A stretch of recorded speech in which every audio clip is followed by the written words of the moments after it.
Welcome. Good afternoon. A pleasant good afternoon to everyone here today. And it's August 18th. It is 10 days removed from the Division I start of the college football season because the NAIA has a game on August 26th and Thursday night football action out there in South Dakota.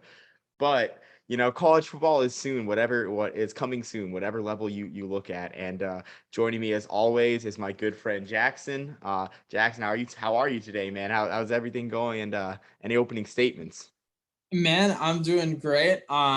It's always interesting to me that with football season, we're like, okay, training camp, summer camp in college has arrived. It's finally football season.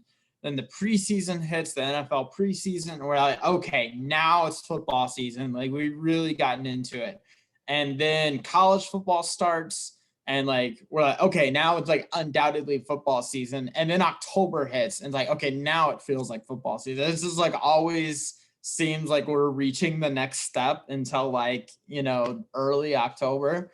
But I'm gonna say what I've always said. It feels like football season now because I turn it on Saturday and there's football being played. So, and I'll say I will happily watch the NIA game because remember last year, like you would have thought like it was like the Super Bowl getting ready for Austin P and Central Arkansas when they kicked off with the FCS on ESPN because that was like so anticipated during COVID and stuff like that. So yeah, I'm excited to see the start of college for sure.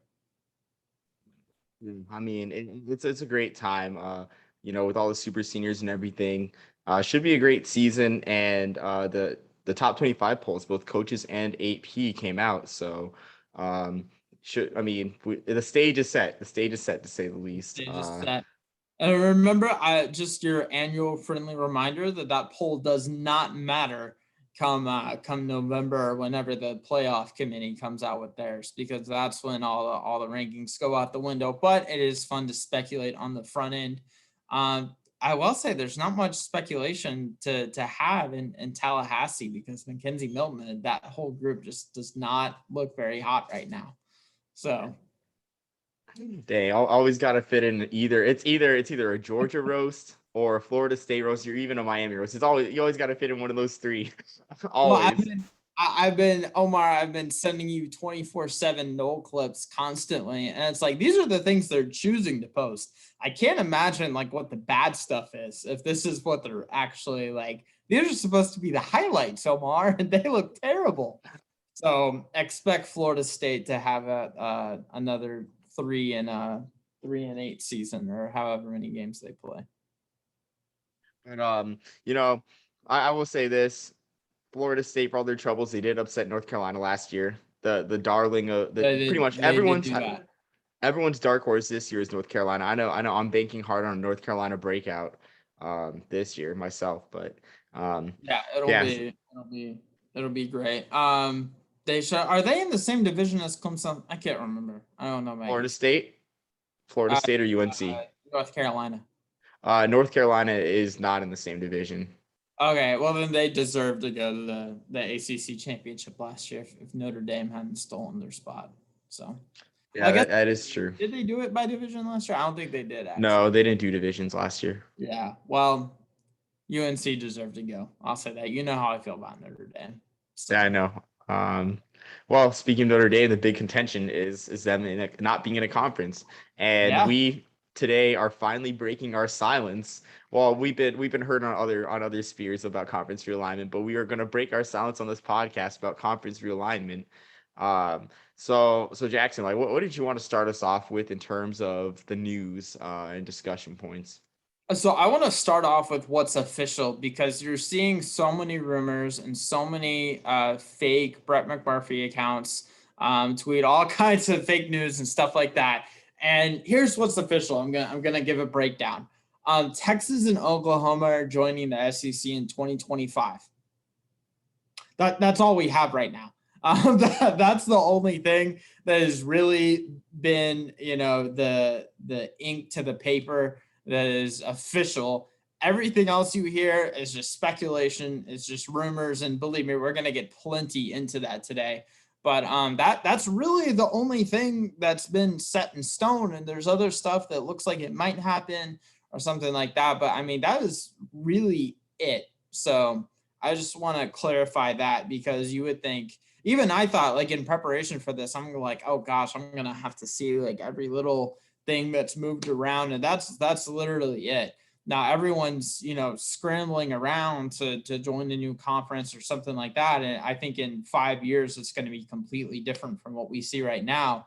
But I mean, gosh, that's it. So don't get confused. I think that there's anything else going on. So that's official right now. But yeah, that's pretty much all I want to clarify. So yeah, like you said, nothing's official. So, and I know I was guilty of falling for fake news because there was a rumor. I'm sure you saw it too, of Michigan and Ohio State and Clemson, Florida State being in talks with the SEC, and I was like, that's it. College football's over as we know it. Only to find out it was fake. Well, you know what, Omar, I don't even blame you for that, because PFF College tweeted that out too. And so it's like, if they tweet it out, then you think it's real, and then multiple people like confirm that was not indeed the case. But I don't blame you for falling for that one at all. I mean, so nothing. The only thing official. It's funny that you said the only thing official is just those two teams, but just conference realignment rumors. They keep people alive and they just get them going. So you've seen the rumors back and forth. I know. We had a list of teams that we thought would were best suited to make the move up to the Big 12 and really shuffle things around. Um, and I know you have the complete list, but some teams we're thinking of are BYU, Boise State, and some of the top teams in the American. So I guess starting with BYU, since they're in a category of their own, uh, what's the likelihood you think of them moving to the Big 12? Do you think it's a vertical move, or do you think it's more of a horizontal move? I think anytime that you can move into a Power Five conference, just the way the contracts are set up and the exposure is, I think it's a vertical move. If you can move, and even though the Big 12 right now is the least of these, with the loss of Oklahoma and Texas, I still think that would be a great move for BYU. And just look at the history of BYU, just the recent history with Zach Wilson even going, and all the attention that's been brought there. College game day, having a game not at BYU, but versus Coastal Carolina. They've gotten a lot of exposure recently. They have a rich tradition with football there. I think that'd be a welcomed addition to the Big 12 on both sides. If I were the Big 12, I would love to have that, especially losing my two best teams. I would our two most historic teams. I would love to have the addition of them as well. So you say that, and I'm kind of on both ends of the fence here for BYU because with the new 12 team playoff format that I'm not even sure if that's official yet. It's They not. haven't. It's It's not. not official. Okay. With the 12 team That format, I that could know be. of, at least. I might have missed something, right? I feel like I would have heard about that. Yeah. So I mean, with that, maybe BYU could benefit, I guess, and get an at-large spot too with their scheduling. Because I just pulled up their schedule before COVID. I remember their schedule was absolutely amazing. Last year before the pandemic, they had Utah, of course, Michigan State, Arizona State, Minnesota, Missouri, and some Group of Five also Stanford, and some Group of Five stalwarts in Houston, Boise State, San Diego State, Northern Illinois. So they're playing arguably they I think at the moment they're playing a schedule that is on par with what the Big 12 is now without Texas and Oklahoma, and perhaps even better than it with those Group of Five schools, because there's gonna be a lot of paycheck games now with a 70-game conference schedule in the Big 12.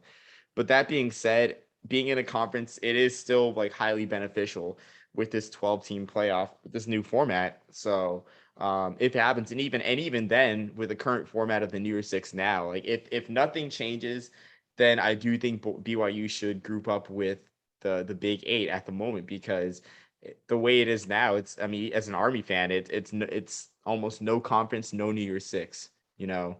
Yeah, So yeah. yeah. I don't think if you're independent that you can get a New Year's Six game unless you happen to be Notre Dame. Um, yeah, I would completely. Yeah, I agree with that. It would Yeah, so open on both sides.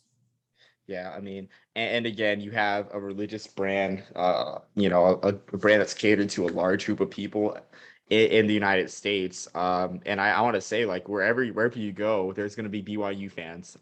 It's a little bit of personal experience going to BYU Notre Dame or BYU UMass, excuse me, BYU versus UMass in 2018 at Gillette Field. There were there were way more BYU fans than UMass fans in that stadium. And yes, part of that was because UMass was UMassing that year, but The verb. it's surprising. It's like there's adherent there's a lot of it. Like, it's surprising to find that there was a lot of adherence to the Church of Jesus Christ of Latter-day Saints out in the Bay State. So BYU fans are in every corner, and that'll be something that's huge for the Big 12. I think that if they do make that jump, then can we just get a home and home like every year with Notre Dame and BYU? That would be great. Come up with some sort of like religious nickname for it. That would be awesome. Well, Notre Dame owes them a game, so they're trying to work out something. Like, they've owed BYU a game since, I think, 2014. Oh, really? Yeah, there was actually rumors of them playing is it Allegiant Stadium? Because I honestly I forgot the name a couple days ago recording with Marshall. I called it the Big Roomba because I forgot the name of the Raiders stadium. It's Allegiant, right? Yeah, Allegiant. I think it is Allegiant Stadium, or is it? Man, now I'm forgetting it too. But yeah, um, well, Yeah. that would be another thing that's really funny about this conference realignment thing. What are the odds that we see some of these home and homes that are scheduled a decade plus in advance, like just end up being in conference games? I think Florida and Texas had something set up in the late 2020s. Like now that's just going to be like an in conference like game, which is just kind of funny to me that teams are ending up doing that. Yeah. So what happened? Yeah. What happened in 2018 or 19 was it? I think it was 2019. Wake Forest and North Carolina scheduling a non-conference in-conference game since they're in different divisions. I think that's what that'll be really. If they're already scheduled, they'll just stay as an extra as a non-conference game since they're not in the same division. That's right. I remember that. Who was that? That it was scheduled. Who was playing? Like, North Carolina, Wake Forest. I remember watching that on a Friday night because I had nothing better to do at the academy than no, I that. So watched that same game too. I'm just trying to think who was at quarterback because there were like two brothers starting or something like that.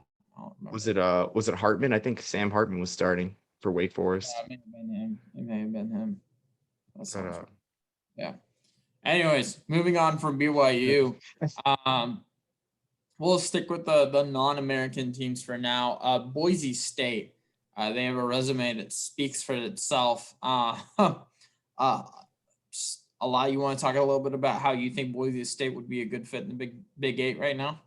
So yeah, I think they'd be a good fit for the Big Eight at the moment. But the thing with me that I can't help but think of is I feel like the Boise State mystique has worn off because you think the height of the Boise State craze, Kellen Moore, shoot, who else was on those teams? Like Titus Young, Austin Pettis, like really those great teams. They were contending for national championships. When Boise State, they've only been in contention, like in deep contention for the New Year's Six, I want to say in 2018, not 2017, because they lost two games in UCF. That was UCF's year, 2016 and 2014. So it's almost been they're a regular in the New Year's in 2019. They're regular in the New Year's Six race, but it just feels like they're kind of like an afterthought to the American. So I will say that. And I think I wouldn't say they're in the decline, but I feel like Boise State has fallen back to earth. And our friend Scott would agree too, after the Mountain West Championship game, because you took a team, it was like a progression. You took a team, San Jose State, that had never beaten Boise State.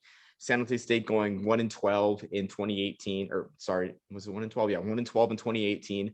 Then losing by a touchdown at home to Boise State, to beating them in the conference title game, really shows Boise State's falling back to earth. That being said, Boise State is still a brand name, one of the biggest brand names in the Big 12. There are concerns though with it being a small market, but I mean, a football league with BYU and Boise State would be a very strong league. You already have a BYU Boise State rivalry being honestly one of the more Oh, yeah. underrated rivalries in the group of five. Like they play that every year, and it's always a game with important. Like you always see crazy stuff too, like Kalani Sitake going for it on 4th and 11 inside his own end zone. You see crazy stuff like that every single year. Great rivalry to have inside the conference, as well as just like really a brand name program in the group of I five. really want to see how the Big 12 logo would look painted on the blue turf too. I think that would be a really, really cool addition to that. Yeah, I don't even want to think about what that would start to do to the Mountain West, because that's typically the Mountain West's most advertised games. It feels like are always the Boise State ones, with the exception of a couple, in inter service academy Air Force games. It seems like the Boise State is the headliner for the Mountain West every week. But yeah, if the Big 12 can get their hands on Boise State, if they can market it right, and especially if they can get BYU while they're at it, that would definitely help save them for sure and help develop a new identity. Mm. And I guess segueing into our last non-American school, we had Colorado State as well, because they were in the rumors in the original Big 12 expansion or Big 12 expansion rumors in 2016. And for those of you that are watching that are Kansas fans, I'm sure you guys saw that that their AD talked about their airport, that the airport was part of the expansion pitch or the realignment pitch towards the Big Ten. And Colorado State, being from New Mexico, literally any flight that you want to go, almost any flight that you want to go back east of the Mississippi, or even like even east of Chicago, the connecting flight is to Denver. So Denver is that main airport hub in the Rocky Mountains. So that's something that would be, I guess, huge for the conference and attracting West Coast fans to their games and fans from that region of the games, and also getting back the Colorado region. Competition wise, Colorado State, they have a proud history, but they haven't really been relevant in a New Year's Six race since 2014. So that's something. Also, they do add a good amount in basketball, even though their basketball team has not been really great in a couple of years. But that's another team just based on the whole airport and geography thing, and I guess lineage to the Big 12. I love that the Big 12 is, well, obviously the Big 10 also, but they're the only ones that don't limit themselves geographically. Like, obviously, the Big 12, we know that because they have West Virginia, which is 900 miles plus from the closest other Big 12 school. But it's like, at least like all this talk of like, is TCU going to the Pac-12? Like, that would just make no sense at all. I don't even know if TCU is closer to the Atlantic or Pacific, honestly. Like, it would just make no sense. And so I like that the Big 12, maybe they developed an identity being mostly in with Texas and all that, but at least they're not limiting themselves geographically, which is always nice. So And I mean, well, I think you mentioned TCU and all the Texas schools won the Pac-12. I don't think that's too foreign of a concept because TCU was in the Mountain West for so long. I think the trouble comes when it's the like, mountains and Colorado and all that is much closer than the Pacific, you know. well, you had San Diego State and UNLV in that conference in those years, so it's really not too bad. I guess the trouble comes like if you put them in the Pac-12 South, then the trouble comes, I guess, with like Oregon and the Oregon schools in Washington. But um, yeah, I mean, I can see where you're coming from too, actually. But I mean, there is also that point of history.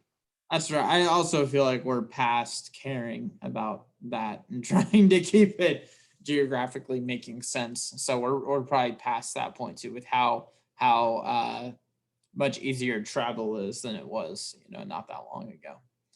So getting into some of these American teams, Omar, what would you think about Cincinnati joining the Big 12, or frankly any or the Big 10 would probably make a little bit more sense, but any Power 5 conference? So the Big 12 is probably like the way in for them. Solid basketball program. Almost every single year, they're an at-large team, or they win the American with the great year in basketball and football. They make sense because they give West Virginia travel partner. They're pretty close to Iowa State. Um, Nippert Stadium, Pat McAfee called it the Wrigley Field of college football. Great stadium, and I don't think it'll be a problem now that Darrell K. Royal and Oklahoma Stadium. I think it's like Gaylord Stadium. I think Gaylord. I forget what it's called, but Oklahoma Stadium dwarfing it. That won't be a problem. Like in there, so I think they're a great candidate. A solid market in Cincinnati. Whether they want to leave the American, that's the contention I'll bring with all the schools that you mentioned for the American. Arguably, the American's in a better spot than the Big Eight is. Excuse me.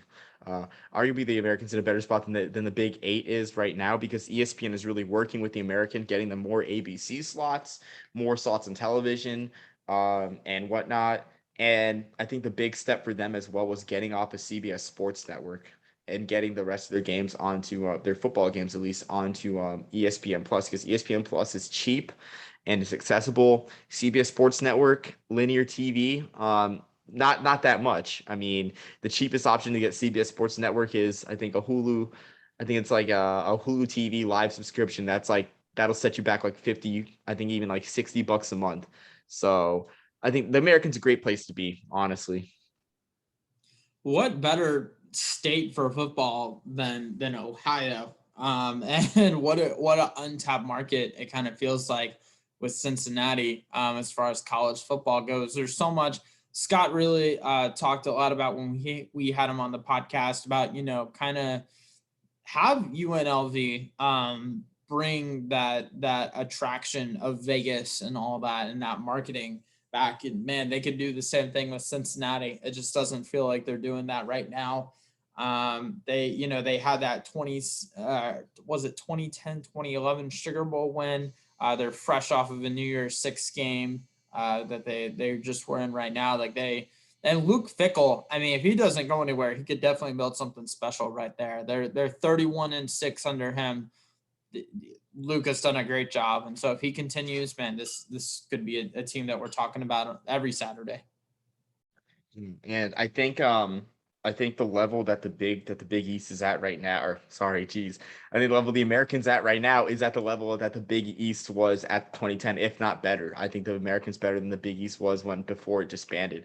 So with all these teams in the American, I mean with Cincinnati and whichever team of the American you mentioned next, I think it's a good place to be, honestly. But we'll still talk through like the benefits of the Big 12 adding him. So the next one I had was Houston. And Houston, not the most successful football program in recent years, but they're the fourth largest city in the United States. And man, if they could capitalize on that, and man, that would be awesome to see. Also, right now, I just think if we could see the Texans versus the Cougars scrimmage, that might actually be a competitive game with all the reports out of Texans training camp. So, I mean, if we could see some good stuff with Houston college football, if they could get good, man, that would be awesome because that would be really exciting for a football city like Houston to have a good college football team that's talked about. I mean, yeah, you laugh now, but do the Cougars got a Pro Bowl quarterback in Tyrod Taylor? I don't think so. So, so watch it, Jackson. But I think that's a good point too. I think the ship's kind of sailed. Like Houston, I remember Houston. Their trustees were making a big push and collaborating with the Texas government or the Texas education system to sort of strong arm their way to the Big 12. That ship's kind of sailed now. What they'd add to the Big 12 is, of course, East Texas, something that's like not really that's been untapped in the Big 12 since really Texas A&M left, and really I think honestly throughout the Big 12's history. So they do add that. You do get Southwestern Conference rivalries back, but you had Southwestern Conference rivalries in the American, or at least one in Houston, SMU, and Houston plays Rice every single year. So like as a fan, like it's really like a neutral game. I like their candidacy because there's something about them that feels big time because Dana Holgerson left West Virginia to Houston. So it's a big time gig, but same thing with like Cincinnati, like whether they'd leave, I mean, and whether it would energize a fan base. Like if you're hopping in, if the situation was literally Houston hopping into a crumbling Southwestern Conference, like then I'd say that would be huge for the fans. But I don't think they're. I think you get the same effect where especially now that UConn has left the conference, you get the same effect where like Houston fans are like, okay, well we play Tulane. Well, Tulane's actually good, but I guess if you look at geography, well, we play South Florida, we play Cincinnati, who else? Memphis. We play those schools every single year where they're not really like natural rivals. Okay. Well, neither would Iowa State or Kansas be, honestly. So um, same thing with them, but they would be an attractive game. I would love to see Houston, but honestly, any of these teams sound good. I can build up an appetite for them joining. The next team I wanted to talk about was Memphis. I know it was in the Mike Norvell era, but man, that was one of the best additions and best venues for college game day that they've ever had when they went to Memphis Tulsa back in 2019. Memphis is also hungry for at-large football exposure ever since the Memphis Express and Johnny Manziel left. Man, I would love to see more exposure brought to Memphis. And man, this is something that I just came across randomly while I was researching Memphis concessions in their stadium.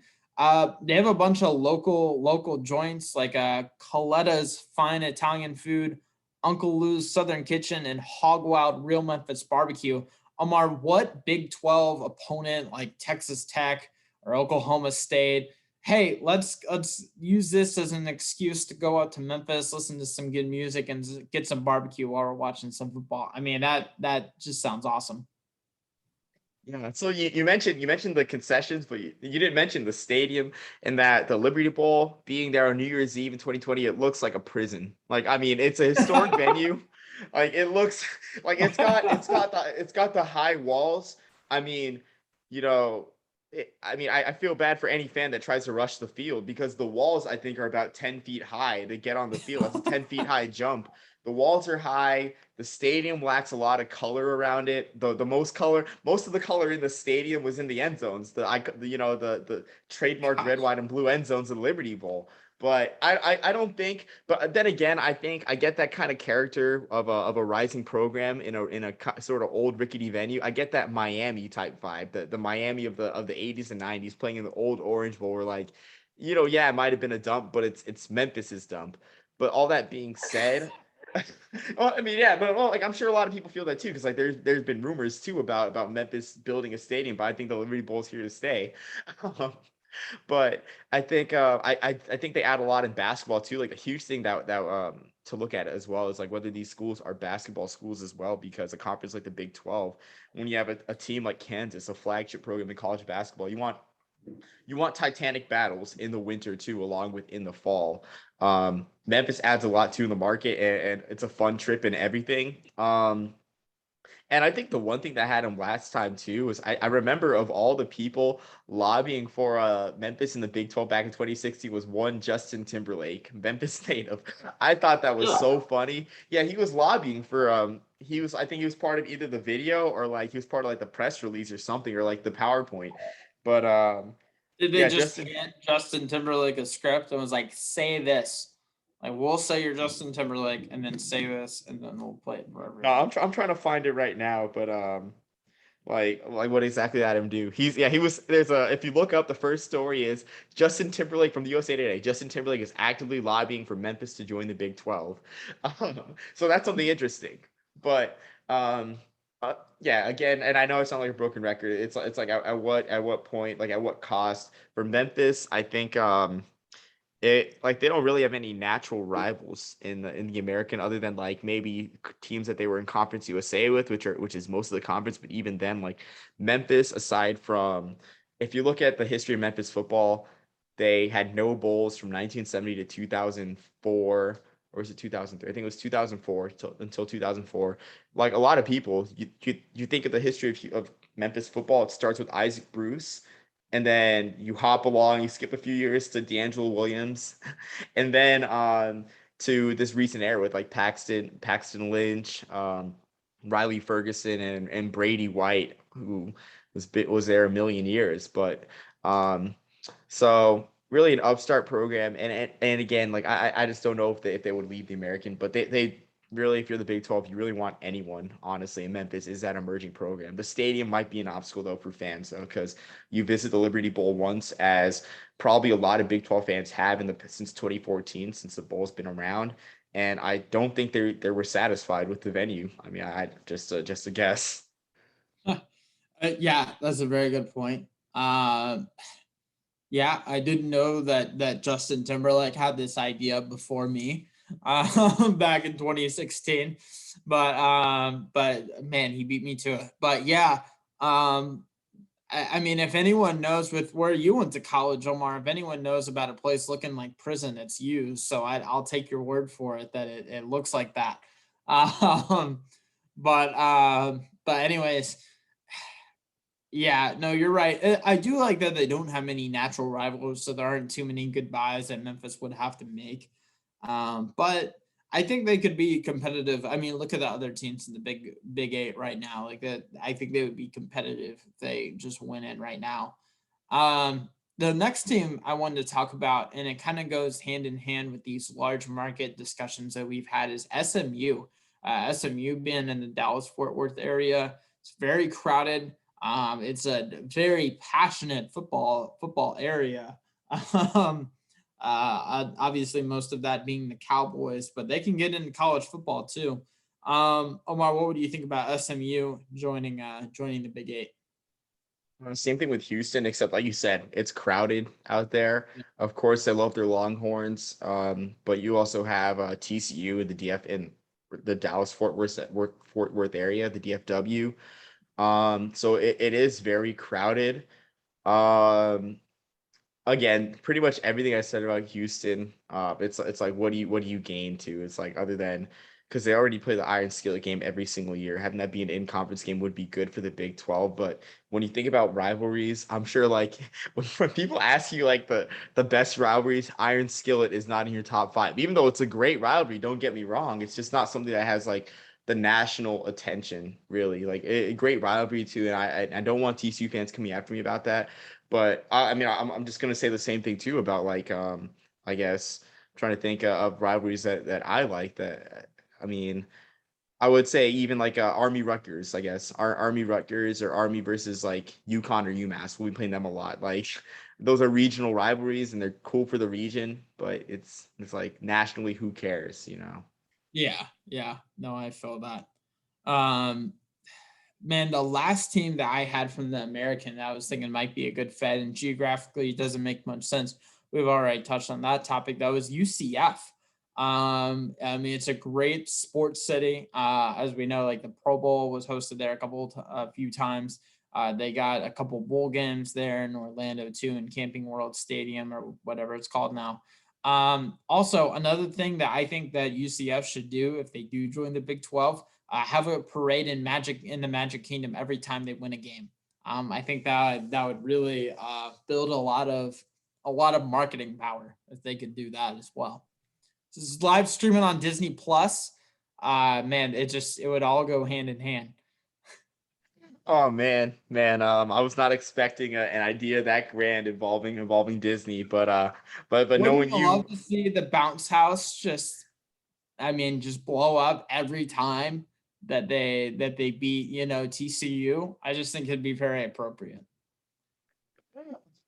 I guess it would be cool to see fireworks over Magic Kingdom, but I think it could be fascinating in terms of recruiting for the Big 12 to pursue Central Florida. I think if they want to be outside the box, because I'll be quite frank. I don't think they're getting any team out of the American with the situation the Americans in right now. If anything, they might have to lower their standards if they want to get into these recruiting territories and go like Conference USA and pursue an FIU program that's on the rise. You saw Yeah. them beat Miami. You saw them beat Miami, and well, I wouldn't say on the rise. Does that 2020 was say really more about rough. Miami or FIU though? It probably says more about Miami, honestly. But don't sell them short. Do not sell them short on that game. And who was on the mic that game? Rich Waltz, who talked about it on our Yes. on our podcast. Talked about that very game. Talked about that very game on our podcast, FIU Miami. But all that being said, like I think Orlando would be cool to get like especially getting the recruiting because just being a Florida fan about the state of Miami and Oh how yeah. important that was. Yeah, the recruiting, like just to get the state of Florida and like get those teams in your backyard. That would have been cooler if you had teams like Texas and Oklahoma playing in their backyard and like how cool is that for a recruit? I wouldn't know. I was never recruited out of high school, but I could imagine how cool it'd be to have that picture. It's like, okay, every couple of years your family can be in the crowd at the bounce house watching you play Oklahoma and Texas. Like this is big time football in your backyard. Now that feeling's kind of gone. But I don't think the geography is that bad because you have West Virginia. UCF is already making trips to Temple, which I kind of want to add Temple on the back end a little bit as a candidate as well. I know we didn't really talk Yeah. about them, but Yeah. something that's fascinating for me.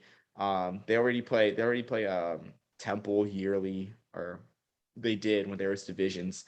They make trips to Annapolis in Maryland, so Texas isn't really a stretch. And if you look at the SWAC when they expanded, Bethune-Cookman and Florida A&M both found it more beneficial to make the occasional trips to Louisiana and Texas than to make trips to up to Delaware and Baltimore. So the geography's give or take there, honestly.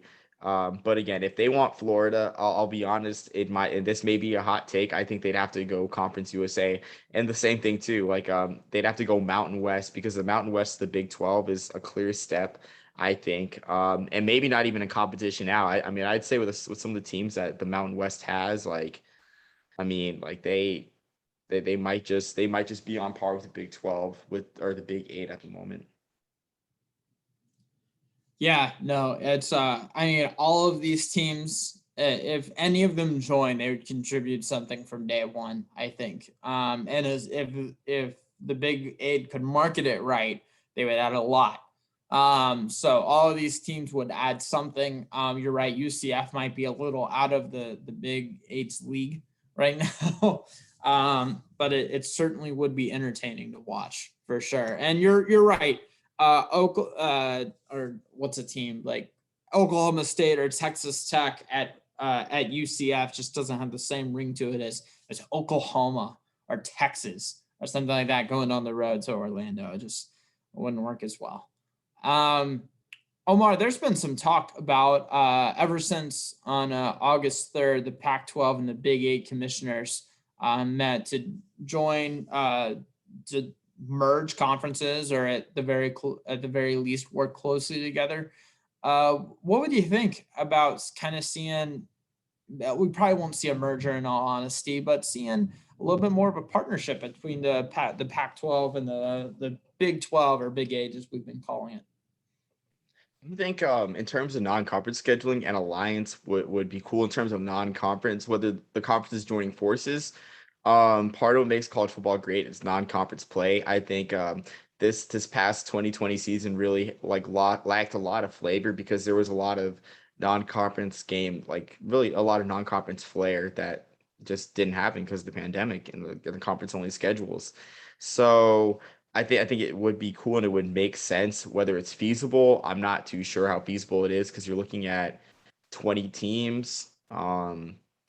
Whether they do like some sort of challenge and require the schools to schedule each other, that might be a way that works. But aside from that, I can't see it working in an official capacity other than they say, all right, Iowa State schedule Stanford this year, next year play Colorado. Like that's as far as I see that going.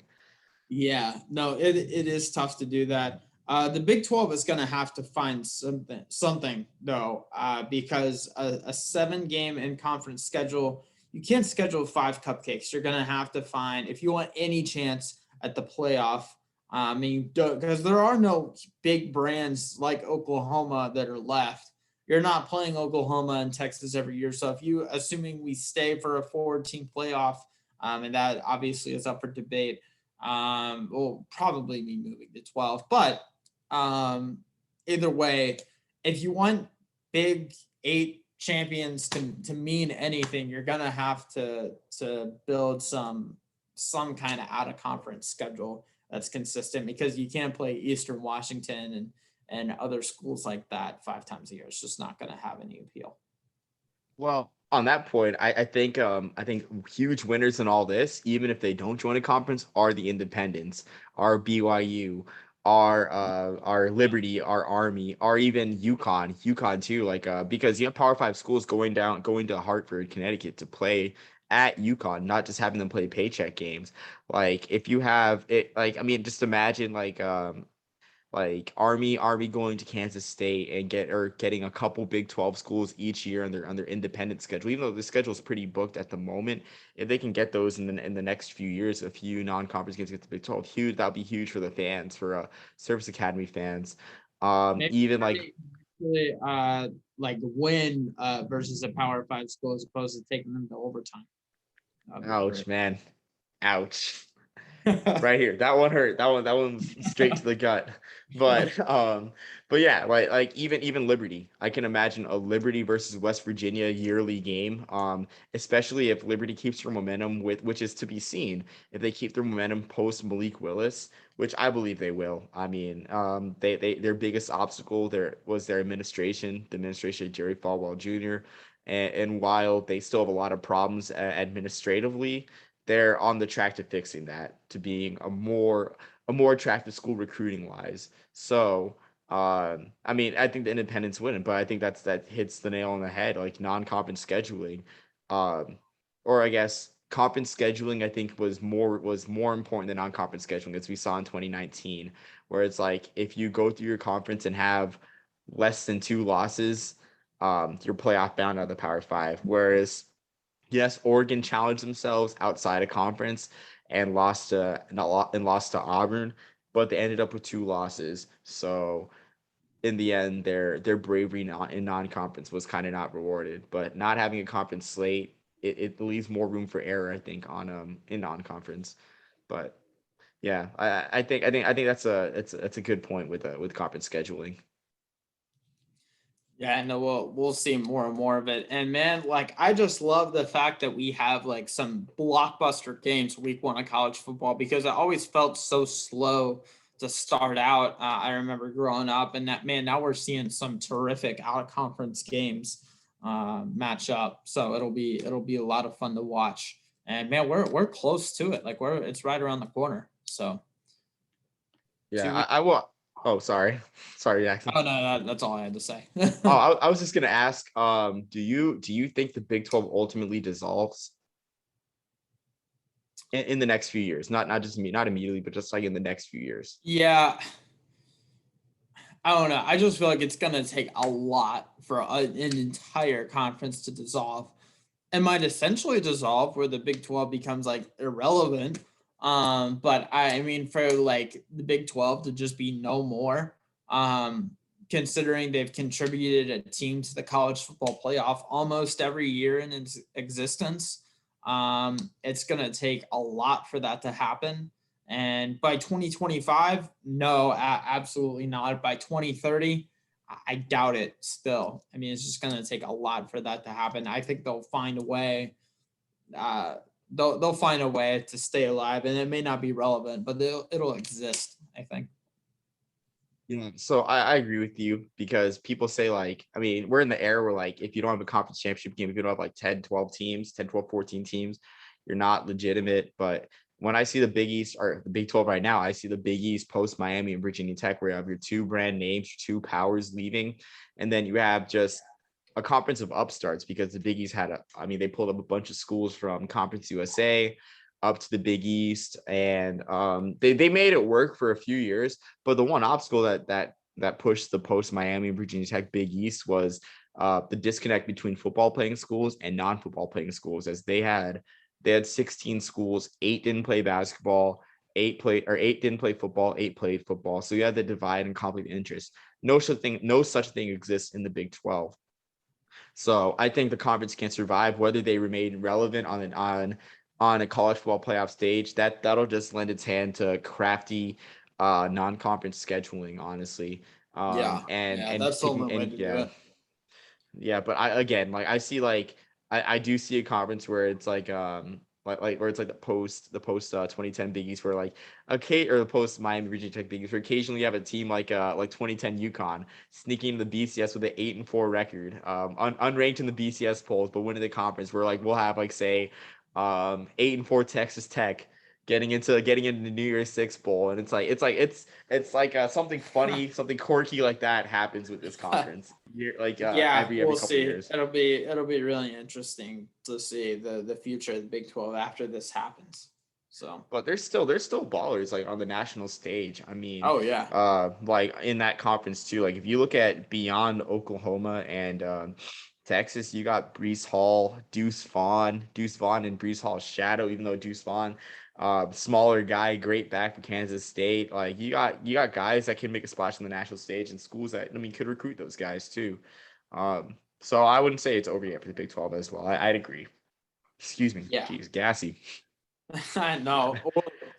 We'll see. I'm excited to see. And man, like we haven't really talked about this, but hats off to the SEC for finding a way to get Texas and Oklahoma, because I don't think it's a positive for college football as a whole, but there's no way you can look at this as anything but a positive for the SEC.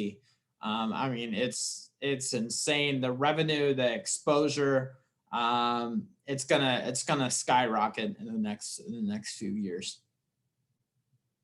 Yeah. And again, I think that's just another symptom of the NIL era, which isn't the NIL is great for college football, but it really might widen the gap, honestly. Oh But yeah, that's to be it'll seen. definitely do that. It's gonna be tough. It's gonna be tough. But yeah, I mean the rich keep getting richer in college football. It's just how it goes with how it's set up. So Yeah. Well, that was our conference realignment pod. We've broken our silence. We know that some of you will disagree with it, some of you will agree. Hopefully in the comments or Twitter and Instagram, you'll let us know how you feel. But I think next week what we'll be doing, I guess, our first pre-week look ahead. Which should be fun. It's week 0. You got some good games in week 0. I'm not sure if you saw this, Jackson, but Migos is going to be at College Game Day. I did see that. I Which did see is that. Is college amazing. Game That Day the this Saturday or is it next Saturday? I can't remember. Next Saturday, next Okay, that's August what I 28th. thought. I couldn't remember. Yeah. So I mean, that game out there in Atlanta, the MEAC SWAC Challenge, as it heads into a new era, will be even more exciting because you got the rap megastars in Migos, which, yeah, it's just great. It's just great to see it at a different site. But other games too, which we'll preview, and we'll preview the Heisman and Walter Payton Award candidates in each game, since it's not really a tall task since there aren't many games to look at. But Yeah, but we'll still look at them. So but yep. Man, that's all I've got to say. You got anything else? no, I think I'm good. Yeah, I'm good. Well, enjoy week 0 of college football next week. In the meantime, enjoy some NFL preseason. And man, have you seen any of these rookies play? Um, no, because the Twitter only went preseason from game I telling me watch. that Justin Fields was a complete bust to the right to the next I don't know, some great player in the matter of like minutes to a Hall of Famer. I mean, it was instant. So that's what preseason football does to people. Yeah, no, you're right about that. I haven't really seen much. I did find my way to the Falcons Titans preseason game. But they sat everyone that was really a big name. Still enjoyed it, but except for Younghoe Koo.